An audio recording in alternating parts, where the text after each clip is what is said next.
Hello दोस्तों, मैं सोहेल आप सभी के साथ यूट्यूब चैनल के द्वारा मैं आप सभी के साथ आज से अपना नया सीरीज स्टार्ट करने जा रहा हूं और आज आप सभी के साथ इस नया सीरीज के द्वारा मैं आप सभी के साथ जुड़ना चाह रहा हूं। प्लीज मुझे सपोर्ट करें और मुझे आगे बढ़ने के लिए हिम्मत और प्रेरित करें ताकि मैं आप सभी के लिए और वीडियो ला सकूं। आज सबसे पहले ये मेरा पहला वीडियो है जिसमें मैं टोक्यो ओलंपिक जो गेम टोक्यो में हुआ था जापान में, उसके बारे में एरिट्रिया के द्वारा जो पीडीएफ प्रोवाइड किया गया है उसको मैं विस्तार से आप सभी के सामने प्रस्तुत करने की कोशिश करूंगा। टोक्यो जो ये ओलंपिक हुआ है आप सभी को पता है, ये जो है जापान में हुआ है जो कि 2022 यानी 2020 में हुआ था। होने की संभावना थी और ये डेट भी थी जारी कर दिया गया था कि ये 2020 में ही होगा, लेकिन ये वहां पे कोरोना स्थिति ज्यादा ही संकट आप सभी को पता ही है कि 2020 में किस तरह से महामारी से देश पूरा जूझ रहा था, जिसके कारण इसको 2020 में न करके 2021 में इसे करने का फैसला किया गया। आप सभी को पता है कि ये जो है 23 जुलाई से लेकर 8 अगस्त तक टोक्यो ओलंपिक चला। टोक्यो ओलंपिक चलने के महत्वपूर्ण सबसे पहले आप सभी को बताते हैं कि पिछले साल कोविड-19 जो था उसके कारण जो है खेलों को स्थगित कर दिया गया। आगे हम बढ़ते हैं तो इसमें था 8 जुलाई को जो है टोक्यो ओलंपिक में क्या हुआ, आपातकालीन स्थिति घोषित होने के कारण टोक्यो ओलंपिक में स्थानीय दर्शकों को जाने की अनुमति नहीं दी गई और आपातकाल 8 जुलाई से प्रभावी हो गया और जो है ये 22 अगस्त तक चलेगा। ठीक है, आगे हम सभी लोगों को बढ़ते हैं। मिराई टोवा यानी 2020 ग्रीष्मकालीन ओलंपिक का आधिकारिक शुभारंभ है और सोमाइटी 2020 ग्रीष्मकालीन पैरालंपिक का आधिकारिक शुभंकर है। अब सभी लोगों को मैं अब कुछ जो है ये जो है प्रवीण सर के द्वारा इस पीडीएफ को बनाया गया है, लेकिन मैं आप सभी के सामने ये पहला मेरा प्रयास है मैं कि इस चीज को ही मैं आपके सामने अच्छे से प्रस्तुत कर सकूं। कुछ हिस्ट्री के बारे में उन्होंने बताया है कि अगर ये स्टार्ट उद्यम कैसे हुआ और जो है ये ओलंपिक गेम स्टार्ट कैसे हुआ, तो उसके बारे में आपको थोड़ा सा मैं इंफॉर्मेशन दे दूं कि आधुनिक ओलंपिक जो है 8वीं शताब्दी ईसा पूर्व में से लेकर के जो है 4वीं शताब्दी ईसा पूर्व तक ओलंपिक यानी ग्रीस में आयोजित किया जाता था। ठीक है, प्राचीन ओलंपिक में से प्रेरित है।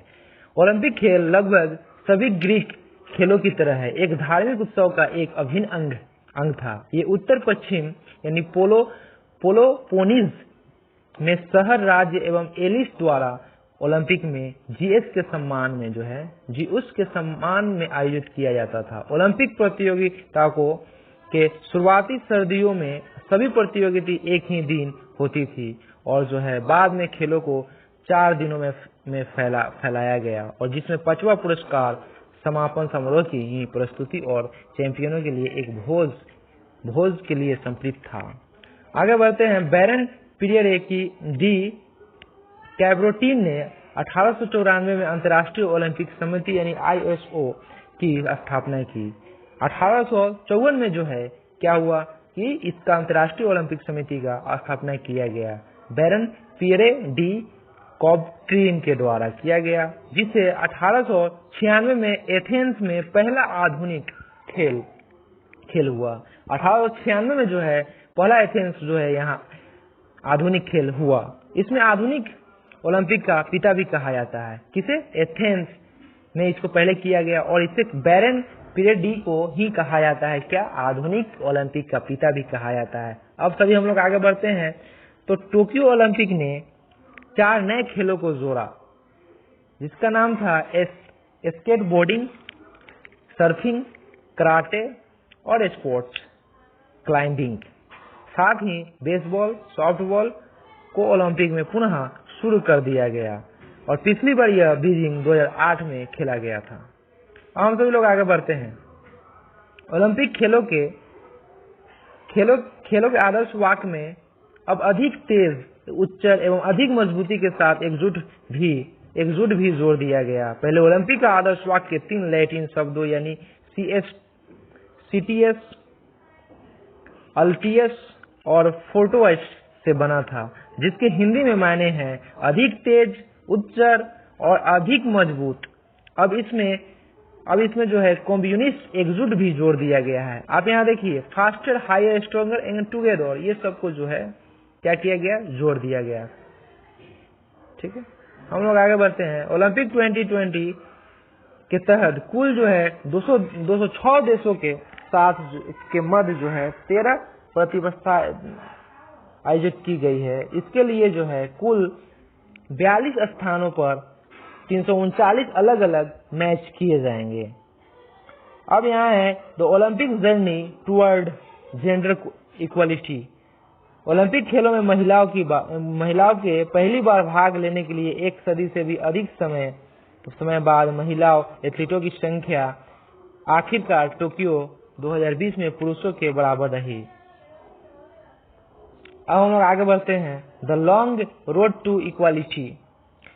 क्या हुआ, 22% महिला एथलीट और कुल जो है 997 प्रतियोगियों में से 2.2% केवल 2 महिलाएं इवेंट्स, टेनिस एंड गोल्फ। अब हम लोग कुछ आते हैं, इस चीज को समझते हैं। इस चीज को थोड़ा आप सब इस आंकड़ा को समझे। वुमेन्स मतलब कि जो भी कि महिलाएं की संख्या ओलंपिक में किस तरह रही, इसका परसेंटेज वाइज हम लोग अध्ययन करने की कोशिश करेंगे।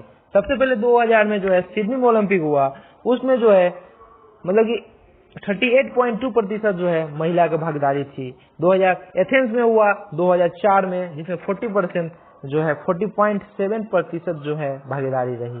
मतलब आंकड़ा धीरे धीरे अगर आप देखें तो आंकड़ा बढ़ते जा रहा है। पहले सिडनी बढ़ा, फिर जो है एथेंस में बढ़ा, फिर बीजिंग में 2008 में बढ़ा, फिर आप लंदन में देखिएगा तो 44.2% हो गया, फिर रियो में देखिए, रियो ओलंपिक में तो वो 45% हुआ। आज टोक्यो में देखा जाए तो 48.8% जो है महिलाओं जो है भागीदारी कर रही हैं।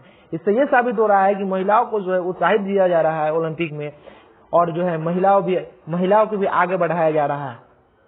हम लोग बात हैं फर्स्ट जेंडर बैलेंस्ड गेम, यानी इस बार अगर देखा जाए तो फर्स्ट जेंडर जो है बैलेंस्ड हुआ, जिसमें जो है महिलाएं भी बराबर संख्या में थी और पुरुष भी महिलाएं बराबर थी। अब हम बोलते हैं IOC ने उद्घाटन समारोह के दौरान एक पुरुष और एक महिला एथलीट को संयुक्त रूप से अपना झंडा ले जाने की अनुमति देने के लिए अपने नियमों में बदलाव भी किया, यानी दोनों को बराबर हिस्सा देने की कोशिश किया कि भैया महिला भी रहेगी और पुरुष भी रहेंगे, दोनों के साथ जो है भागीदारी निभाई जाएगी। अब हम सभी लोग आते हैं, आगे बढ़ते हैं। बॉक्सर MC मैरी कॉम और भारतीय पुरुष हॉकी टीम के कप्तान मनप्रीत सिंह टोक्यो ओलंपिक के उद्घाटन समारोह में भारत के ध्वजवाहक थे। अगर देखा जाए तो इस महिला भी थी, जिसमें मैरी कॉम थी जो बॉक्सर थी, और जो है यहाँ से जो है अगर पुरुष देखा जाए तो हॉकी टीम के कप्तान मनप्रीत सिंह जो है, ये दोनों तरफ से झंडा को लहराते हुए इन लोगों ने कि समारोह को प्रारंभ किया। अब हम लोग Indian athlete team depart for Tokyo 2021। Bharat ने ओलंपिक 2021 में 23 में से 18 खेलों में आयोजन में भाग लिया। टोक्यो ओलंपिक में जो है 2021 में भारतीय दल में 127 एथलीट शामिल है। यह ओलंपिक भारत का अब तक का सबसे बड़ा एथलीट दल था, यानी 127 एथलीट जो है ये क्या हुआ कि हमारे इंडिया की तरफ से जो है इस एथलीट में भाग लिया, और लगभग 23 गेमों में से 18 गेमों में जो है उन्होंने भाग लिया। अब हम लोग आगे बढ़ते हैं। रिकॉर्ड 119 जो है एथलीटों वाली भारत की अब तक की सबसे बड़ी टुकड़ी में 85 पदक एंड स्पर्धियों ने भाग लिया, और इस दल में कई प्रथम रहे। भारत का निशानेबाज जो है दल 15 प्रतिस्पर्धाओं के साथ अब तक का सबसे बड़ा रहा, और 4 नाविकों के साथ देश की नौकायन जो है टीम अब तक की सबसे बड़ी रही। इसमें खेलों में भारत की पहली महिलाएं नाविक भी शामिल है। भारत ने 19 साल में क्वालिफाई करने वाला पहला घुड़सवार और क्वालिफाई करने वाला फेंसर भी देखा। अब हम लोग आगे बढ़ते हैं। पवन सिंह जो थे वो टोक्यो ओलंपिक में निशानेबाजी के लिए पहले भारतीय जूरी सदस्य बने। यही है, देखिए यही पवन सिंह है जो भारतीय जूरी सदस्य बने हैं तो ओलंपिक में। दीपक काबरा ओलंपिक में जिम्नास्टिक प्रतियोगिताओं को जज करने के लिए चुने जाने वाले पहले भारतीय बन गए हैं। यही है दीपक काबरा। अब जान लीजिए कि एक जो है ये आपको क्या बोलते हैं, ये ट्रांसजेंडर है, ये जो आप फोटो देख रहे हैं ये ट्रांसजेंडर है जो कि न्यूजीलैंड के हैं। इनका नाम है लॉरेन हर्बर्ट। ओलंपिक में प्रतिस्पर्धाओं करने वाली पहली ट्रांसजेंडर एथलीट बनी। इन्होंने महिलाओं के 87 किलोग्राम वर्ग के में हिस्सा लिया। चीन टोक्यो ओलंपिक चीन टोक्यो ओलंपिक में स्वर्ण पदक जीतने वाला पहला देश बन गया। यानी चीन जो था वो मतलब कि चीन जो है वो पहला देश बन गया टोक्यो ओलंपिक में जो है स्वर्ण पदक जीतने वाला।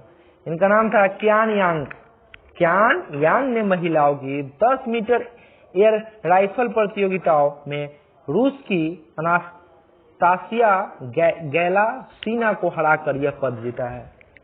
आप सभी को पता होना चाहिए। और हम सभी लोग आगे बढ़ते हैं कुछ और विशेष बात जानने के लिए। जापान की मोमिजी निशिया इतिहास में सबसे कम उम्र की व्यक्तिगत ओलंपिक चैंपियन बन गई है। इन्होंने 13 साल और 330 दिनों की उम्र में महिलाओं के स्केट बोर्डिंग का पहला जो है स्वर्ण पदक जीता है। सबसे कम उम्र की बात है। हम सभी लोग आगे बढ़ते हैं, धीरे धीरे आगे बढ़ेंगे। बरमूडा और फिलीपींस ने अपना पहला ओलंपिक स्वर्ण पदक जीता है। इससे पहले इन्होंने कभी नहीं जीता। बरमूडा और फिलीपींस ने अपना पहला स्वर्ण पदक जीता है। बरमूडा ने 1936 में ओलंपिक खेलों में भाग लेना शुरू किया, जबकि फिलीपींस ने लगभग 100 साल पहले 1924 में भाग लेना शुरू किया था। अब हम लोग आते हैं बरमूडा की फ्लोरा डफी ने महिलाओं के ट्रायथलॉन में देश का पहला स्वर्ण पदक जीता। यही बरमूडा की जो है जिसका नाम है फ्लोरा डफी, इन्हें जो है महिलाओं के डायथलॉन में देश का पहला स्वर्ण पदक जीता है। अब सभी के सामने हम आगे और प्रस्तुत करते हैं फिलीपींस की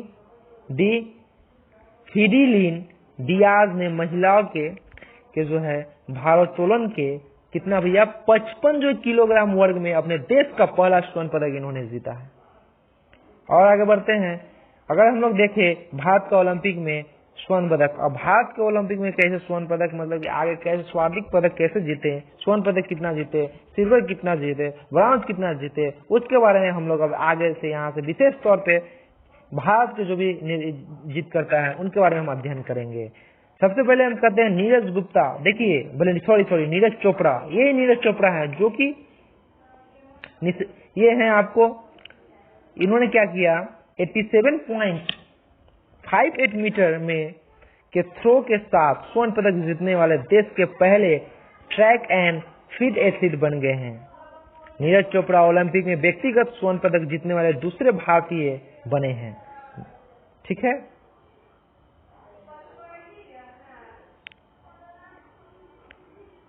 अब हम लोग आगे बढ़ते हैं। सिल्वर मेडल जो कि है भैया रवि कुमार दहिया ने 2 बार के गत विश्व चैंपियन रूस के जाउर गुएव से 57 किग्रा फाइनल हारने के बाद ओलंपिक रजत पदक जीतने वाले दूसरे भारतीय पहलवान बन गए हैं। यही है रवि कुमार दहिया जो कि भैया सिल्वर मेडल जीते हैं। आप सभी को पता होना चाहिए 87 फाइनल हरा करके कुश्ती के ये करते हैं। हम लोग आते हैं एक और सिल्वर मेडल जो कि है भैया, इनका नाम है मीराबाई चानू।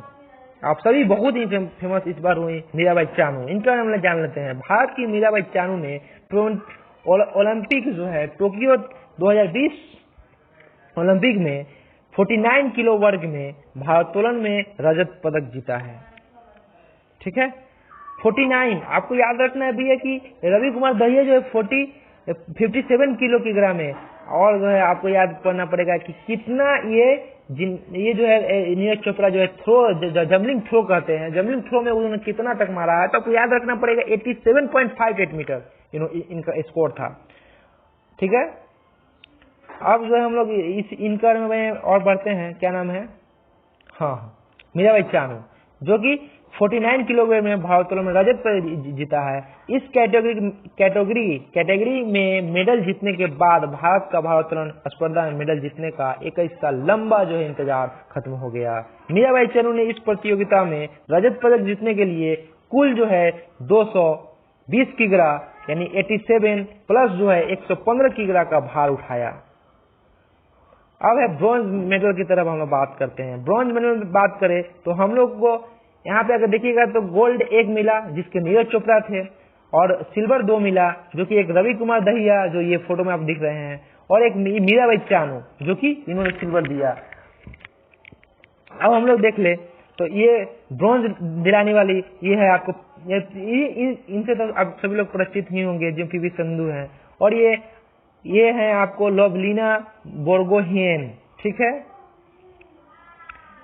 इन्होंने दिलाया। एक है बजरंग पुनिया, और लास्ट में हॉकी टीम, यानी 4 जो है इन्होंने 4 जो है ब्रॉन्ज जीता है। अब पीवी सिंधु के बारे में हम लोग थोड़ा सा अध्ययन कर लेते हैं। पीवी सिंधु ने टोक्यो ओलंपिक में चीन की ही बिंग जियो को हराकर कांस्य पदक जीता। किसको हराकर? ही बिंग जियो को हराकर कांस्य पदक जीता है। वह व्यक्तिगत ओलंपिक पदक जीतने वाली पहली भारतीय महिला बन गई है। अब सभी के सामने हम लोग दूसरे बात लवलीना जो है बोर्गोहेन के बारे में जो है बात करेंगे, जो कि ब्रॉन्ज मेडल जीते हैं। इन्होंने क्या महिला के जो है वेल्टर वेट यानी वेल्टर जो भी वेट है जो कि 49 से जो है देखा जाए 64 से 69 किग्रा मुक्केबाजी में कांस्य पदक जीता है। बोर्गोहेन जो है विजेंद्र सिंह और एमसी मैरी कॉम के बाद ओलंपिक में जो है पदक जीतने वाले तीसरी मुक्केबाज बन गई है। अब बजरंग पुनिया के बारे में, यही बजरंग पुनिया है। अच्छा देखिए आप सभी लोग बजरंग पुनिया के बारे में कुछ विशेष अध्ययन हम लोग करेंगे। चलिए हम लोग आगे बढ़ते हैं बजरंग पुनिया के बारे में। बजरंग पुनिया ने टोक्यो ओलंपिक में पुरुषों की जो है 65 जो है किलोग्राम कुश्ती में जो है कजाकिस्तान के दौलेट नियाज बेको को हराकर कांस्य जो है पदक जीता है, कांस्य पदक जीता है। लास्ट में भैया ये हॉकी टीम जो कि मेंस हॉकी टीम है जो आपको ब्रॉन्ज मेडल जीता यानी कांस्य। भारत ने जर्मनी को जो है 5-4 से हराकर पुरुष में कांस्य पदक जीता है, और इस जीत ने ओलंपिक में हॉकी पदक के लिए भारत को 41 साल के लंबे इंतजार को समाप्त कर दिया। ये 12वीं बार है जब भारतीय पुरुष की टीम ने ओलंपिक पदक जीता है। अगर आप यहाँ पे देखेंगे थोड़ा विस्तार से तो यहाँ देखिए स्वर्ण पदक नीरज चोपड़ा जो भाला फेंक में जो है यानी जैवलिन थ्रो इसको इंग्लिश में बोलते हैं, ये हरियाणा के रहने वाले हैं जो 87.58 मीटर थ्रो किए हैं। रजत जीतने वाले देखा जाए तो मीराबाई चानू और प्लस जो है रवि कुमार दहिया। मीराबाई चानू जो है भारोत्तोलन में जो है 49 किलो जो है वो मणिपुर के रहने वाली है। रवि कुमार दहिया हरियाणा के रहने वाले हैं जो कि कुश्ती में 57, ये तो याद रखना 57 जो है किलोग्राम क्रिस्टल के द्वारा। कांस्य में है लवलीना जो है बोर्गोहेन। ये सब चीज मैंने पढ़ा दिया, आप एक बार देख लीजिएगा अच्छा से। भारतीय महिला, और भारतीय महिला के बारे में भी कुछ बात कर लेते हैं। भारतीय महिला हॉकी टीम भले ही ऐतिहासिक कांस्य पदक से चूक गए हो, लेकिन उन्होंने सभी का दिल जीत लिया। खेलों के इतिहास में यह सिर्फ तीसरी बार था जब भारतीय महिला ने हॉकी टीम उपस्थिति दर्ज करा रही है। उन्होंने पहली बार सेमीफाइनल में जगह बनाई, लेकिन जो है पदक नहीं जीत पाने के बावजूद भी टोक्यो ओलंपिक का अभियान कुल मिलाकर भारतीय महिलाओं की टीम के लिए महत्वपूर्ण क्षण रहा है। और आप सभी को मैं यहीं तक खत्म करता हूं। आज का मेरा ये पहला वीडियो है। आप सभी लोग अगर अच्छा लगा तो कोशिश कीजिएगा कि मैं इससे और बेहतर कोशिश कर सकूं। नेक्स्ट टाइम अगर हो सके तो मैं ये भी कोशिश करूंगा कि जो भी है जीएस है या जीके के विषय जो भी हैं उसको मैं जो है सीरीज वे में जो भी है उसको चैप्टर वाइज में मैं पढ़ाना के स्टार्ट कर दूं। जैसे हिस्ट्री हो, पॉलिटी हो, ज्योग्राफी हो, जो भी है उसको मैं पढ़ाने की कोशिश करूंगा। Thank you to everyone. Please subscribe and please press the bell icon. Thank you.